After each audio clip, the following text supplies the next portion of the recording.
ہر ایک مومن کے دل کی ہے صدا مسلم پرسن اللہ، نہ بدلا ہے نہ بدلے گا میرا مسلم پرسن اللہ۔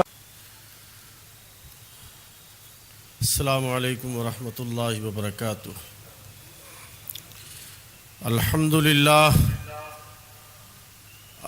للہ رب العالمین والعاقبۃ للمتقین والصلاة والسلام علی سید المرسلین وعلی آلہ واصحابہ المطہرین۔ فاعوذ باللہ من الشیطان الرجیم، بسم اللہ الرحمن الرحیم۔ ان اللہ وملائکتہ یصلون علی النبی یا ایہا الذین آمنوا صلوا علیہ وسلموا تسلیما۔ اللہم صلی علی سیدنا و مولانا محمد وعلی آل سیدنا و مولانا محمد وبارک وسلم وصلوا علیہ۔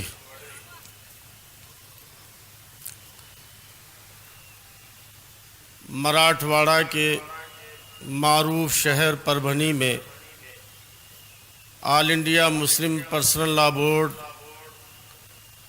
کے اصلاح معاشرہ پروگرام کے تحت منعقد اجلاس کا آخری یہ جلسہ اور اس کے صدر عالی وقار،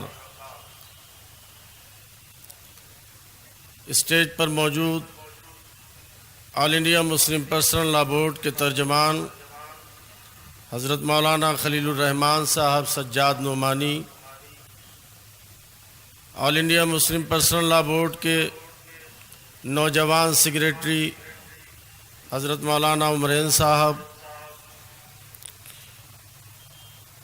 دیگر علماء اکرام، عمائدین ملت، محترم بزرگوں، ملت کے پیارے نوجوانوں، عزت مآب پردہ نشین ماں اور بہنوں،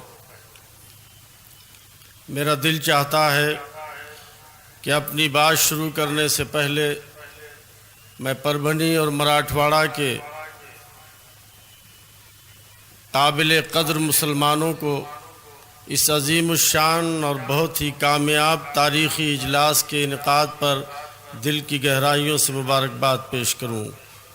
میں آپ کو مبارکباد پیش کرتا ہوں اور میں اس کا اعتراف کرتا ہوں کہ ہمارے نوجوان سیکریٹری مولانا عمرین صاحب نے اپنی 10 روزہ محنتوں کے بعد آج کے اس عظیم الشان اجلاس کو سجانے میں بے پناہ محنتیں اور کاوشیں کی ہیں۔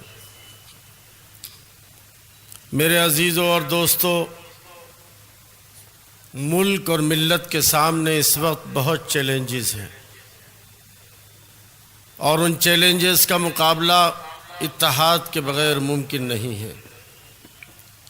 میرے لیے یہ بات بے پناہ مسرت کا باعث ہے کہ آج کا یہ اجلاس مسلم پرسنل لاء بورڈ کی اس روح اور اس اسپرٹ کے مطابق ہے کہ جو ملت میں اتحاد کی کوششوں کے لیے ہمیشہ فکر مند رہتا ہے۔ آج کا یہ اجلاس ہمارے اتحاد کا مظہر ہے اور ملت کو بہت ہی کمزور حالات میں پیغام دینے کے لیے اکابرین ملت یہاں پر جمع ہیں۔ میں اپنی بات یہاں سے شروع کروں کہ میرے عزیزوں، یہ بات کہتے ہوئے بہت دن ہو گئے جو اب ہم جیسے لوگ نہیں کہنا چاہتے کہ چیلنجز تو آتے ہیں اور چیلنجز آئیں گے اور ہمیں اس کا مقابلہ کرنا ہوگا، لیکن یہ بات بار بار اگر کہی جاتی ہے کسی بھی جانب سے کہ اس طرح کے چیلنجز جب آتے ہیں تو اکثر ہم سنتے ہیں کہ لوگ کہتے ہیں کہ اس طرح کے چیلنجز کے آنے کے بعد اسلام خطرے میں پڑ جاتا ہے۔ کبھی یہ سنتے ہیں کہ مسلمانوں کو خطرہ لاحق ہو جاتا ہے، کبھی یہ ہم سنتے ہیں کہ ایمان کو خطرہ لاحق ہو جاتا ہے۔ میرے عزیزو، تم ایک بات کو قریب سے محسوس کرو کہ تم خیر امت کے فرد ہو، تم جماعت حق ہو، تمہارے سامنے اس طرح کے چیلنجز روز آئیں گے، اور اگر تمہارے سامنے نہیں آئیں گے تو پھر کس کے سامنے آئیں گے؟ کہ باطل پرستوں کا مقابلہ کسی اور سے ہوگا، کہ باطل پرست کسی اور کے مقابلے پر آئیں گے؟ یاد رکھیے، باطل پرستوں کا مقابلہ ہم حق پرستوں سے ہونا ہے، اور ہم حق پرستوں کو ہر وقت اس کے لیے اپنے آپ کو تیار رکھنا چاہیے کہ باطل جب بھی آئے گا ہم حق پرستوں کے مقابلے پر آئے گا، اور اس کے لیے اگر ہم تیار نہیں ہوتے ہیں تو ظاہر ہے کہ ہمیں نقصان ہوگا۔ آل انڈیا مسلم پرسنل لا بورڈ جو ہندوستان کا سب سے عظیم، سب سے موقر، سب سے محترم اور سب سے بڑا مشترکہ مسلمانوں کا پلیٹ فارم ہے، وہ اس بات کو محسوس کرتا ہے کہ خارجی حملوں سے زیادہ ہمیں داخلی کمزوریوں پر اس وقت نگاہ رکھنے کی ضرورت ہے۔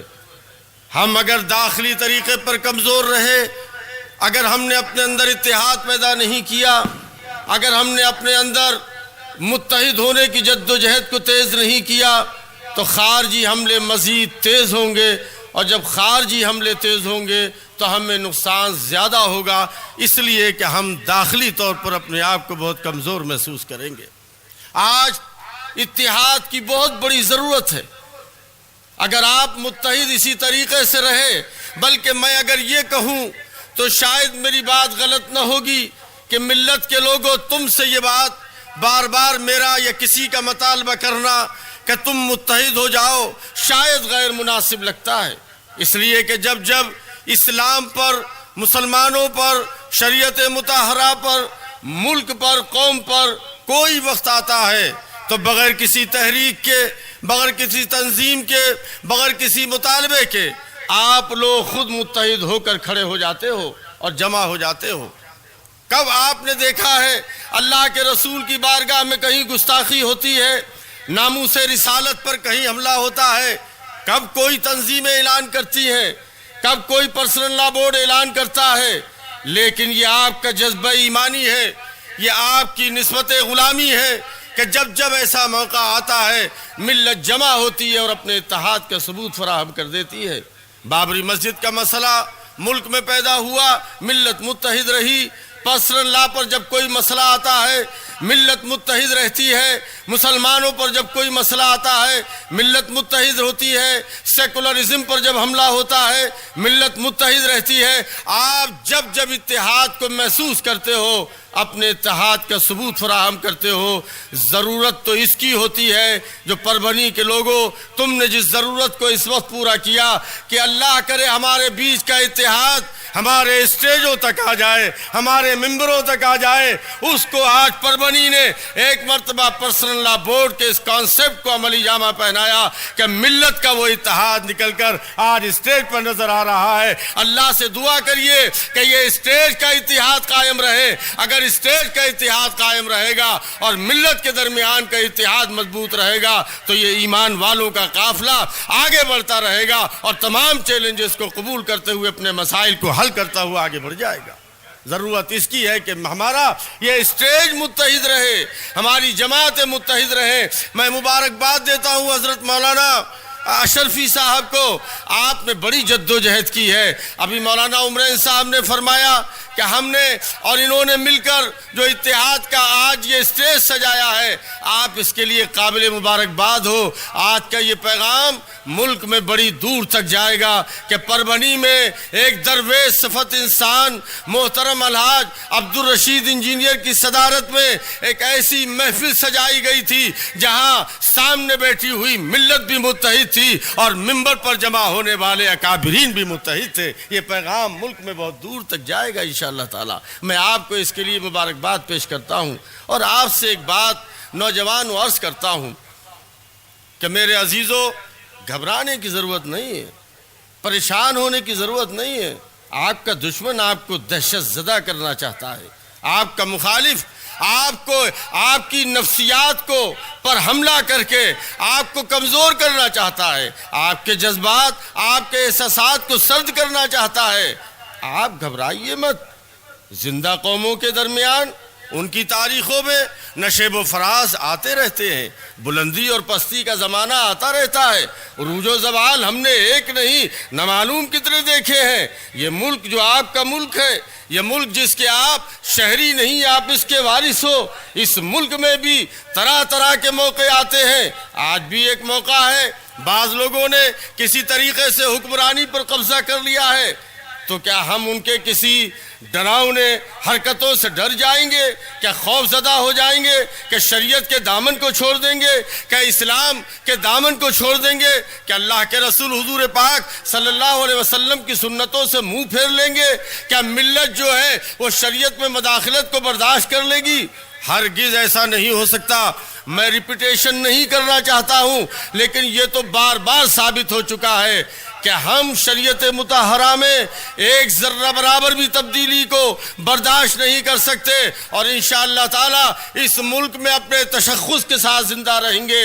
کون نہیں جانتا ہے کہ 2002 میں اسی ملک کے ایک حصے میں اتنا بڑا فساد ہوا جس کو گجرات کہتے ہیں، جہاں نسل کشی ہوئی، لیکن کیا آپ کو معلوم ہے، آپ نے کہیں سے کوئی خبر پڑھی، آپ کو کسی نے یہ اطلاع دی کہ اتنے بڑے فسادات کے بعد جہاں کے بابو آج کل ملک کے وزیر اعظم ہیں وہاں اتنا بڑا فساد ہوا؟ کسی مسلمان نے اپنے چہرے سے داڑھی کو کٹا دیا ہو، کسی مسلمان نے اپنا نام بدل دیا ہو، کسی مسلمان نے اپنا محلہ بدل دیا ہو۔ میرا ایک ڈیلیگیشن جب 2 مرتبہ گجرات گیا، ہم ایک تباہ کن بستی میں گئے، وہاں دیکھا تو پورا ڈھیر تھا، ہم اس ڈھیر کو دیکھ رہے تھے، اور ڈھیر کو دیکھتے دیکھتے مکان بنانے کے بارے میں کچھ غور کر رہے تھے کہ ان کی امداد کی جائے۔ اس ڈھیر کو دیکھا، اس کھنڈہر کو دیکھا جو تباہ کر دیا گیا تھا۔ جب وہاں سے ہمارا ڈیلیگیشن چلا اور اپنی گاڑی میں بیٹھنے لگا، آپ کو سناتا ہوں میرے عزیزو، ہمیں کون نفسیاتی طور پر زیر کر سکتا ہے؟ جب ہماری گاڑی آگے بڑھی تو ایک بزرگ راستے میں آئے اور ان کے ہاتھ میں ڈنڈا تھا، وہ معذور تھے ایک پیر سے، اور دوڑتے ہوئے قریب آئے۔ میں گاڑی میں آگے بیٹھا تھا، آ کے سلام کیا اور کہا کہ مولانا آپ کہاں سے تشریف لائے ہیں؟ ہم لوگوں نے کہا یہ ڈیلیگیشن دہلی سے آیا ہے۔ میں نے کہا کہ فرمائیے کیا حکم ہے؟ کہا کہ میری ایک گزارش سن لیجئے۔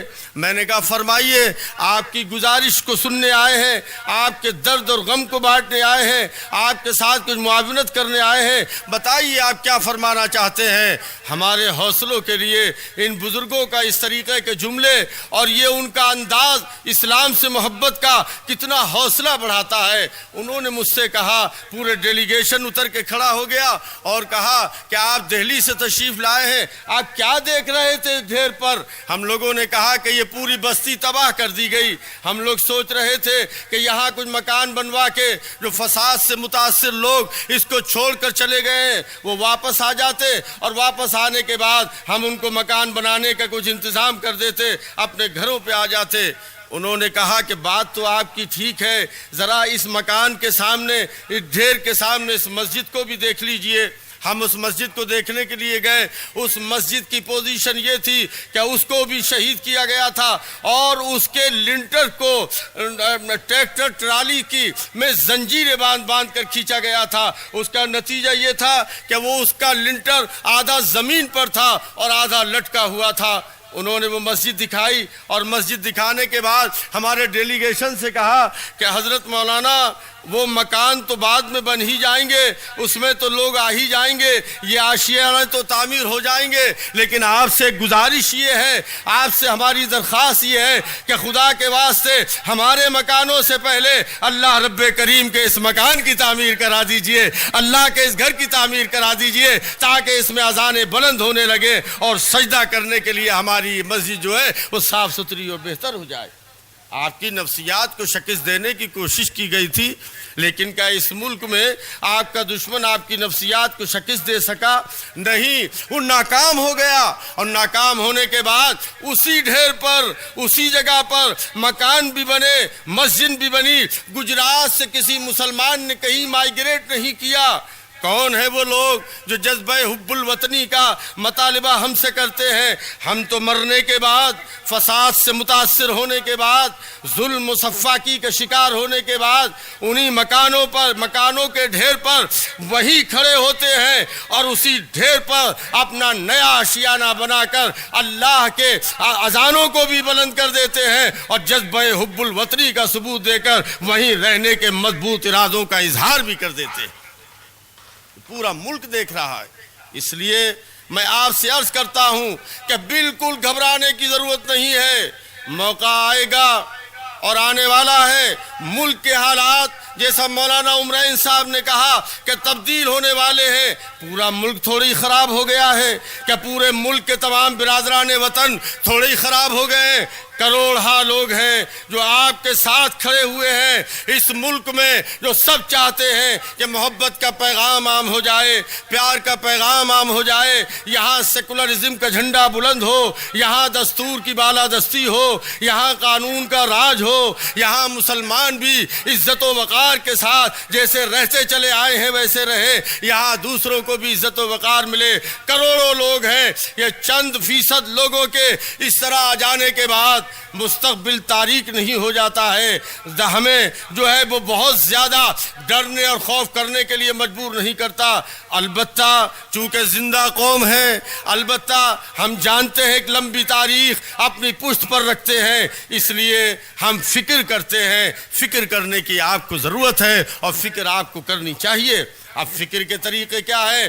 ایک تو محاذ یہ ہے کہ سامنے آ کر کے ہم کو دستور ہند کی روشنی میں اور قانون کی روشنی میں ان سارے معاملات کو دفاع کرنا ہے اور سیاسی طور پر بھی اس کا مقابلہ کرنا ہے۔ اور دوسری بہت اہم بات یہ ہے کہ ہمیں اپنے اندرونی حالات کو بہتر بنانا ہے۔ ملت کے نوجوانوں، میں تم سے سوال کرتا ہوں، بڑے دکھ کے ساتھ پوچھتا ہوں، تم ہمارے جسم کا حصہ ہو کہ تم محسوس نہیں کرتے ہو کہ ایک نشست میں 3 طلاق کا مسئلہ کیوں کھڑا ہوا؟ آخر کیوں شرمندگی کا سامنا کرنا پڑا؟ آخر کیوں سپریم کورٹ میں چیلنج ہوا؟ کہ تم اندر سے محسوس نہیں کرتے کہ نشے کی حالت میں طلاق بڑھ نہیں رہی ہے؟ کیا غصے میں تم طلاق دے نہیں رہے ہو؟ ضرور کہ تناسب کم ہے، لیکن کیا یہ تمہارے یہاں شروع نہیں ہو گیا؟ اس کو کیسے ختم کرو گے؟ کیا تمہیں طلاق احسن اور طلاق حسن کا طریقہ معلوم ہے؟ کیا تم طلاق بدعت پر عمل کرتے ہو؟ کیا علماء اکرام کی ذمہ داری نہیں ہے کہ مسجدوں کے منبر سے اور خانقاہوں سے اور مدارس سے تمہیں علم دین کی یہ بنیادی باتیں بتائیں جو تمہارے معاشرے میں بدعات نے گھر کر لیا ہے، ان کو دور کریں؟ یہ شرمندگی کیوں ہوتی ہے؟ آخر اس کو محسوس کیوں نہیں کرتے؟ تم تو دنیا سے برائیوں کو مٹانے کے لیے آئے تھے، تم تو خیر امت کے فرد تھے۔ کہ تم کو یہ نہیں معلوم کہ ماں کے پیٹ میں اگر بچیوں کے نام پر قتل ہو رہا ہے تو کیا تمہارا سماج اس سے بچا ہوا ہے؟ نہیں، تمہارے یہاں بھی آہستہ آہستہ یہ بیماری گھر کر رہی ہے۔ ان بیماریوں سے کیسے لڑو گے؟ ان کا علاج کیسے کرو گے؟ ان کا مقابلہ کیسے کرو گے؟ کیا اپنے اندر سے شروع نہیں کرو گے؟ طے کرو کہ شراب، جوا، اسمیک کہ تمہارے معاشرے میں گھر نہیں کر گئی؟ کہ جہیز کے نام پر تمہارے یہاں یہ سب تماشے نہیں ہو رہے ہیں؟ تمہارے یہاں بھی ہو رہے ہیں۔ اس اصلاح معاشرہ کانفرنس کا مطلب کیا ہے؟ یاد رکھنا میری بات کو، کسی بھی قوم کی تہذیب پر، تمدن پر، ثقافت پر، تاریخ پر، مذہب پر اس وقت زیادہ تیز حملہ ہوتا ہے جب اس کو فالوورز، اس کے ماننے والوں کا وہ نمونہ جو سامنے آتا ہے، جب لگتا ہے کہ یہ بغیر پڑھے لکھے ہیں، جب لگتا ہے کہ یہ اپنے معاملات کو خود نہیں جانتے، جب دنیا دیکھتی ہے کہ شراب ادھر بھی عام ہے، شراب ادھر بھی ہو رہی ہے، ہم بھی سود لے رہے ہیں، ادھر بھی سود لیا جا رہا ہے، ہم بھی جہیز دے رہے ہیں، ادھر بھی جہیز کے مطالبے ہو رہے ہیں، جو برائی ہم میں ہے وہ برائی ان میں ہے، تو ظاہر ہے دیکھنے والا جب آپ پر حملہ کرے گا تو یہ کہے گا کہ شاید ان کو سکھایا یہ جا رہا ہے، شاید ان کو بتایا یہ جا رہا ہے، شاید ان کو پڑھایا یہ جا رہا ہے۔ کاش کہ آپ نمونہ عمل بن جاؤ، آپ کے درمیان درمیان سے یہ برائیاں مٹ جائیں، طے کرو اصلاح معاشرہ کانفرنس میں کہ جہیز کی لعنت کو صاف کر دیں گے۔ نوجوانوں طے کرو، آج کے بعد ہر نوجوان اپنی گلی کوچوں میں نکلے گا، اپنے احباب کو ڈھونڈے گا، خدا نخواستہ اگر کسی کی شراب نوشی کی عادت پڑ گئی ہے اس سے دوستی کر کے اس راستے پر لائے گا کہ خدا را مسلمان اور شراب سے مطلب کیا ہے، جوئے سے اور مسلمان سے مطلب کیا ہے، ارے جہیز کے لین دین سے اور مسلمان سے مطلب کیا ہے؟ تم تو برائیوں کو پامال کرنے کے لیے آئے تھے، تم تو برائیوں کو میٹنے کے لیے آئے تھے، تم تو خرابیوں کو جو ہے دور کرنے کے لیے آئے تھے۔ یہ خرابیاں تمہارے معاشرے میں کہاں سے آ گئی ہیں کہ اس کی فکر تم نہیں کرو گے، اس کے لیے جد و جہد تم نہیں کرو گے، اس کے لیے اتحادی قوت کے ساتھ آگے نہیں بڑھو گے؟ میں تو یہ کہتا ہوں کہ اپنے اندر کی برائیاں نہیں، صرف اپنے درمیان کی برائیوں پر ہی توجہ دو، یہی ضروری، بلکہ اپنے اندر کی برائیوں کے خاتمے کے بعد غور کرو کہ اس ملک کے برادران وطن میں بھی آج بہت سے لوگ اس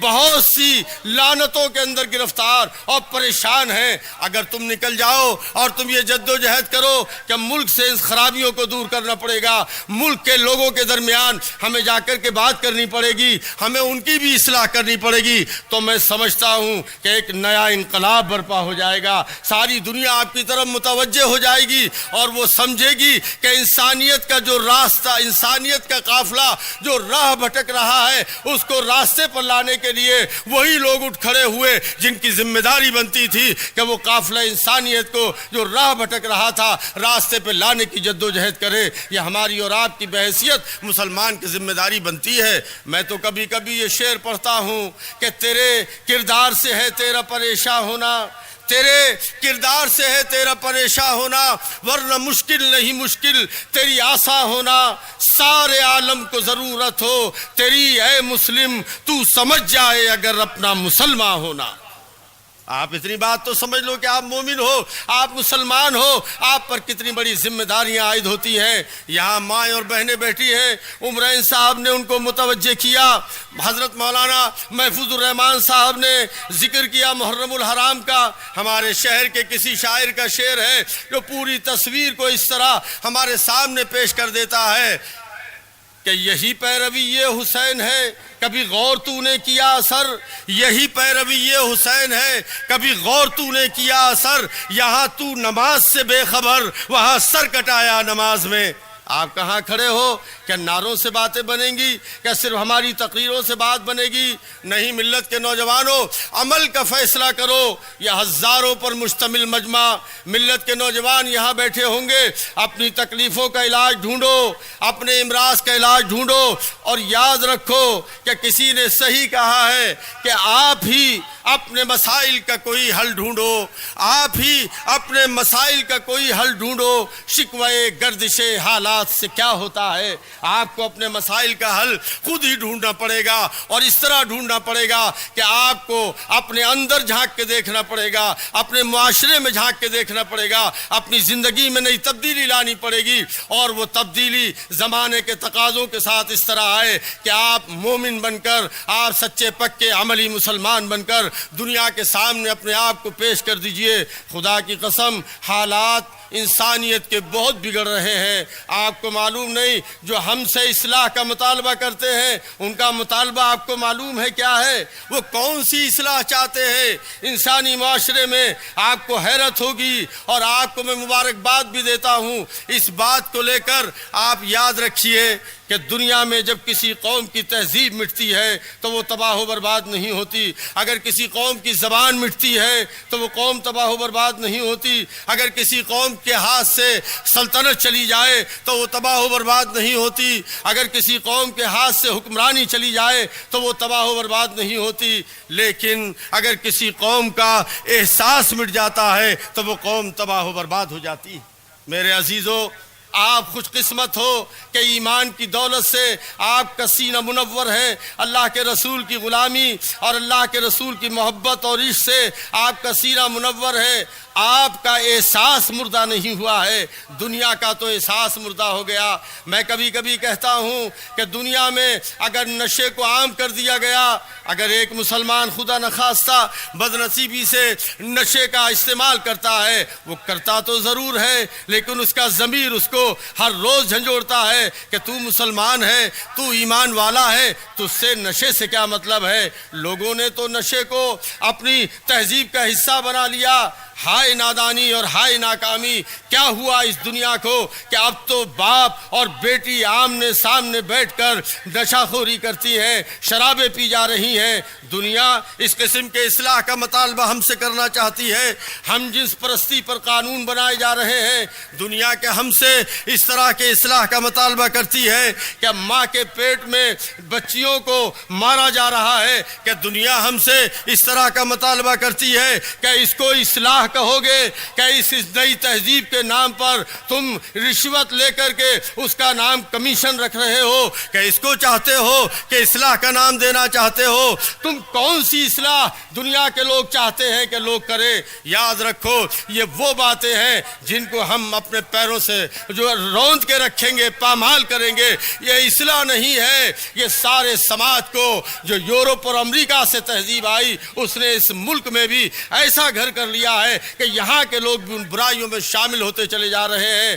ہم پہ ہمارے نقاب پر ماؤں بہنوں کی اعتراض ہوتا ہے، ہمارے حجاب پر اعتراض ہوتا ہے۔ میں اپنے دوستوں سے کہتا ہوں، یہاں صحافی لوگ بیٹھے ہوں گے، کیا حجاب اس ملک کی ہندو عورتوں کی زندگی کا حصہ نہیں تھا؟ آج راجستھان میں جائیے، اتنا لمبا گھونگھٹ، کیا اس ملک کی ہمارے برادران وطن کی خواتین کیا حجاب نہیں کرتی ہے؟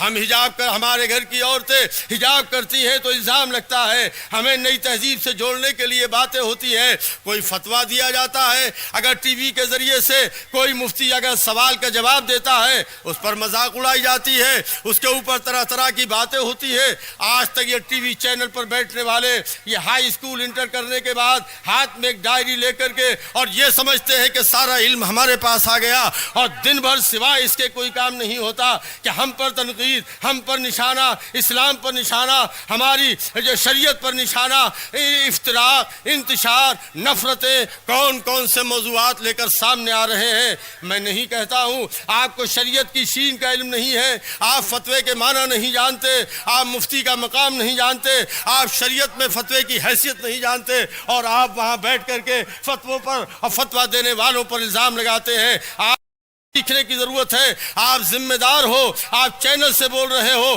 کہ آپ یہ سمجھتے ہو کہ آپ کا کہا ہوا صحیح ہے۔ نہیں، ہم پڑھے لکھے لوگ، ہم ذمہ دار لوگ جب آپ کی زبان سے یہ باتیں سنتے ہیں تو شرم آتی ہے کہ چینل پر بیٹھے ہوئے لوگ جو 1 ارب 21 کروڑ لوگوں کو اور دنیا کو کچھ کہنا چاہتے ہیں، کچھ بتانا چاہتے ہیں، انہیں الفاظ کی شناخت کا علم نہیں ہے، انہیں شریعت مطہرہ کے بارے میں کچھ معلوم نہیں ہے، انہیں اسلام کی تاریخ کے بارے میں معلوم نہیں ہے، وہ فتوے کے معنی نہیں جانتے ہیں، وہ مفتی کا مطلب نہیں جانتے ہیں، اور اس کے بعد نکتہ چینی کرتے ہیں، تنقید کرتے ہیں، الزام لگاتے ہیں۔ ظاہر ہے کہ کوئی بات کہنے سے پہلے سمجھنے کی ضرورت ہوتی ہے، جاننے کی ضرورت ہوتی ہے کہ 2 منٹ میں کسی بات کا دفاع کیا جا سکتا ہے۔ آپ نے اپنی بات کہہ دی اور مسلمانوں اور اسلام کی شبیہ کو مجروح کرنے کے لیے اور جو ان کو بگاڑنے کے لیے آپ اپنی کوششوں میں کامیاب ہونے کی طرف آگے بڑھنے کے لیے کوششیں کرتے ہو۔ میرے عزیزو، یہ سب کچھ ہو رہا ہے، ہم اس ملک کے ذمہ دار شہری ہیں، ہماری ذمہ داری بنتی ہے ان خرابیوں کی طرف ہم سب مل کر توجہ دیں اور مل کر ہماری جدوجہد ہو۔ یاد رکھیے، میں تو یہ بات کہتا ہوں اور آپ کے درمیان میں بھی کہہ کے جاتا ہوں کہ 2-3 باتوں پر آج ہی سے عمل شروع کر دیجئے۔ اصلاح معاشرہ کانفرنس کو اس کا کریڈٹ جانا چاہیے۔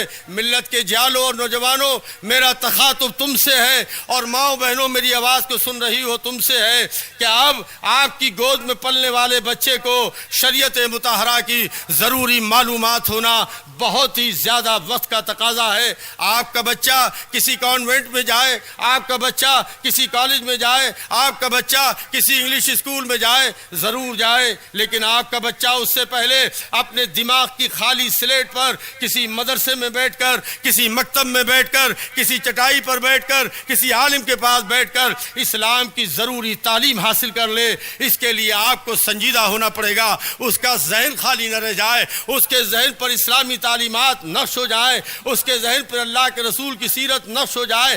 اس کے بعد اگر وہ آگے کہیں بھی تعلیم حاصل کرتا ہے انشاءاللہ الرحمن اسلام کی تعلیم کو لے کر ہی وہ آگے بڑھے گا۔ نوجوانوں تم سے یہ بات بھی میں کہتا ہوں، ہمیں تو موقع نہیں ملتا، افراد کی بہت کمی ہے، موقع نہیں، پوری زندگی ہمیں دوڑنا ہے، ملک بھی بہت بڑا ہے، کام بھی بہت ہے، ایک مخصوص افراد کی فہرست ہے، وہی مسلم پرسنل لا بورڈ میں ہے، وہی ملی کونسل میں ہے، وہی جماعت اسلامی میں ہے، وہی جمعیت علماء ہند میں ہے۔ آخر کہاں ہے افراد کیوں نہیں نکل رہے ہیں؟ آخر یہ جدوجہد کہ 150 لوگوں کے ذمے آ گئی ہے۔ میں آپ سے کہتا ہوں نوجوانوں کھڑے ہو جاؤ، کوئی بھی برننگ ایشو آئے، 3 طلاق کا مسئلہ تھا، جب اخباروں میں لکھا جا رہا تھا، ٹی وی پر وہ موضوع بحث تھا، تمہیں ضرورت تھی کہ تم اپنے عالموں سے رابطہ کرتے، اس کی حقیقت کو سمجھتے، اور سمجھنے کے بعد تم کالجوں میں جاتے ہو، اسکولوں میں جاتے ہو، تمہارے 80% سے زیادہ دوست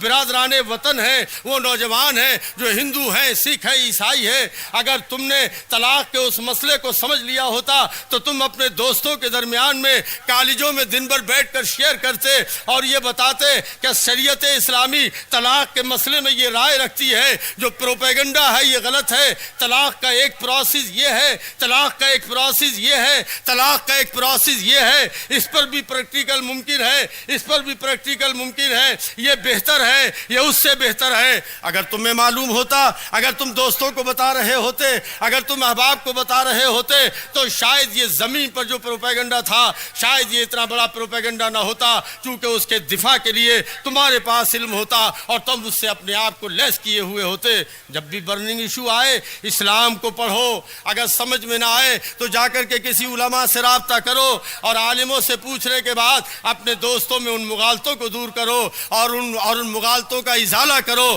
جو تمہارے اوپر شریعت پر حملہ ہوتا ہے کہ تمہاری ذمہ داری نہیں بنتی ہے۔ ایسے گروپ بناؤ اور یہ طے کرو، میں ماؤں بہنوں سے کہتا ہوں اب صبح اٹھتے ہی بچوں کو ٹی وی پہ مت جانے دو، بلکہ جب فجر کی اذان ہو اور نماز پڑھ لو تو اپنے بچوں اور بچیوں کو بٹھا کر قرآن کریم کی کم سے کم 3 یا 5 آیتیں بآواز بلند پڑھو اور ان کا سلیس ترجمہ اپنے بچوں کو یاد کراؤ تاکہ وہ اللہ کی وہ کتاب ہدایت کے بارے میں جان لے کہ یہ کیا فرمان ہے ہمارے لیے، اس میں کیا احکامات ہیں۔ کہ یہ آپ کی ذمہ داری نہیں بنتی ہے، آپ کی ذمہ داری ہے کہ اپنے بچوں سے کہو ہر نماز کے بعد 11 بار درود شریف پڑھا کرو تاکہ تمہارا والہانہ عقیدہ اللہ کے رسول حضور پاک صلی اللہ علیہ وسلم سے مضبوط ہوتا چلا جائے۔ ان پہ نگاہ رکھو اور زیادہ سے زیادہ کوشش کرو کہ صبح سے شام تک اپنے شاندار اخلاق کے ذریعے سے اسلام کی تبلیغ کرو، اسلام کو عام کرو۔ ابھی اسی ملک میں جہاں رہتے ہو کروڑوں لوگ ہیں جو اخلاق کے لیے ترس رہے ہیں، جو سینے سے لگنے کو ترس رہے ہیں، جن کو عزت نصیب نہیں ہو رہی ہے، جن کو مقام نہیں مل رہا ہے۔ اگر ان کے بیچ میں جاؤ گے اور کریمانہ مزاج کے ساتھ جاؤ گے، اخلاق کے ساتھ جاؤ گے اور شاندار اللہ کے رسول کی سیرت کے ساتھ جاؤ گے، ان کی برائیوں کو دور کرنے کے لیے جاؤ گے، ایک نیا انقلاب بپا ہو جائے گا اس ملک میں۔ تم کھڑے تو ہو جاؤ، دنیا تمہاری طرف دیکھ رہی ہے، تم کب اٹھو گے اور اپنی قیادت کا، اپنی خدمت کا، اپنی امامت کا حق ادا کرو گے۔ دنیا تمہاری طرف دیکھ رہی ہے، تم اپنے آپ کو تیار کرو ملت کے نوجوانوں، اور حالات سے گھبرائے بغیر سمجھ لو کہ اسی خاک سے، اسی زمین سے ابھرتے چلو، بڑھو دلیرو، اندھیروں سے جنگ کرتے چلو، سسکتی رات کا سانچہ پگھلنے والا ہے اور سحر قریب ہے، سورج نکلنے والا ہے۔ شرط یہ ہے کہ اپنے آپ کو تیار کر لو، اپنے آپ کو متعہد کر لو،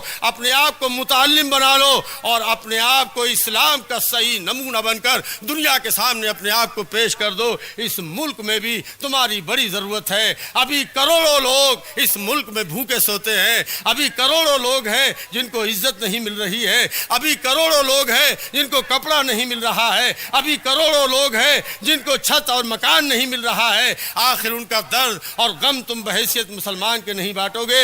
کیا دھوکے باز اس ملک میں اقتدار پر دھوکہ دے کر کے آتے رہیں گے؟ تم مخلصانہ کردار ادا کر کے اور تمام کمزوروں غریبوں کو لے کر اس شاندار اور اس عظیم الشان ملک کو آگے بڑھانے کے لیے اپنا کردار بحیثیت مومن کے ادا نہیں کرو گے، اور کرو گے تو کب کرو گے؟ یہ اس وقت کا مطالبہ ہے۔ میں آپ سے سوال کرتا ہوں کہ اپنے آپ کو کھڑا نہیں کرو گے؟ کب کھڑا کرو گے؟ ارے تمہاری تکلیفیں دیکھ کر نیند نہیں آتی ہے۔ یہ اکابرین مسلم پرسنل لا بورڈ جو اب بڑھاپے کی طرف کو ہے، جن کی ضعیفی ہے، یہ راتوں کو بے چین رہتے ہیں، تمہاری قیادت سوتی نہیں ہے۔ آپ مجھ سے پوچھیں میں مہینے میں کتنے دن دوڑتا ہوں، مولانا سجاد نعمانی صاحب کتنے دن سفر کرتے ہیں۔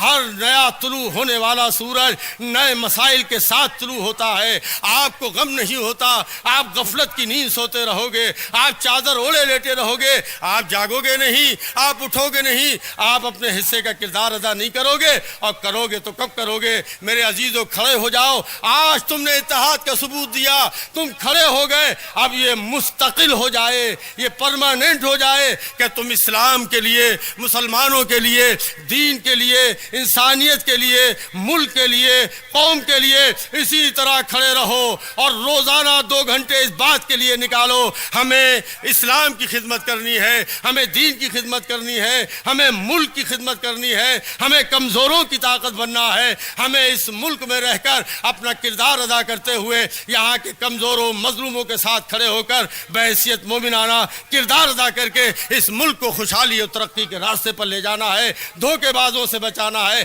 نفرت پیدا کرنے والوں سے بچانا ہے، فرقہ پرستی پیدا کرنے والوں سے بچانا ہے، اس ملک کو تباہی کے راستے پر لے جانے والوں سے بچانا ہے، اچھے سچے ہندوستانی کی حیثیت سے بچانا ہے، اور پکے سچے مسلمان کی حیثیت سے بچانا ہے۔ اس لیے میں اپنی بات کو ختم کرتے ہوئے آپ سے عرض کرتا ہوں کہ کھڑے ہو پورے حوصلے کے ساتھ، پوری طاقت کے ساتھ۔ جس دن تمہارے اندر طلاق کے مسئلے خود ختم ہو جائیں گے، جس دن تم سچے پکے مسلمان بن جاؤ گے، نہ کسی عدالت پر ہمیں کچھ کہنے کی ضرورت پڑے گی، نہ ہمیں قانون کے کہنے کی ضرورت پڑے گی۔ ارے جب ہم شریعت پر عمل کے ساتھ مرنے مٹنے کو تیار رہیں گے تو کس کی جرت ہوگی کہ وہ ہماری شریعت میں مداخلت کا راستہ تلاش کرے؟ اس لیے آپ سے گزارش ہے کہ پڑھنے لکھنے کی طرف بڑھو، مائیں بہنیں بچیوں کو پڑھائیں، نوجوانوں تم بھی پڑھو، علم حاصل کرو، اچھی سیاست کرو، اچھے بنو، آگے بڑھو، ترقی کے راستے اختیار کرو، اپنی ذمہ داری کو محسوس کرو، انشاءاللہ تعالی حالات سب بہتر ہو جائیں گے، ایک نیا انقلاب آئے گا، اور ہم سب مل کر اس ملک کو بھی آگے لے جائیں گے۔ یہاں انسانیت کے پرچم کو بلند کریں گے، امن و محبت کے پرچم کو بلند کریں گے، نفرتیں مٹ جائیں گی۔ اب دھرم کی سیاست بہت دن تک نہیں ہوگی، اقتدار اس جانب بڑھ رہا ہے جہاں سچائی کی باتیں ہو، جہاں حق بات ہو، جہاں ہر غریب کی بات ہو، ہر مظلوم کی بات ہو۔ اس لیے ہمیں مل کر کوشش کرنی چاہیے پوری طاقت کے ساتھ، اور چیلنجز کا مقابلہ یہ کہتے ہوئے اقبال کی زبان میں ہمیں کرنے کے لیے تیار رہنا چاہیے کہ توحید کی امانت سینوں میں ہے ہمارے، آسا نہیں مٹانا نام و نشاں ہمارا، باطل سے دبنے والے اے آسمان نہیں ہم، 100 بار کر چکا ہے تو امتحان ہمارا۔ وآخر دعوانا الحمدللہ رب العالمین۔ ہر ایک مومن کے دل کی ہے صدا مسلم پرسنل نہ بدلا ہے نہ بدلے گا میرا مسلم پرسنل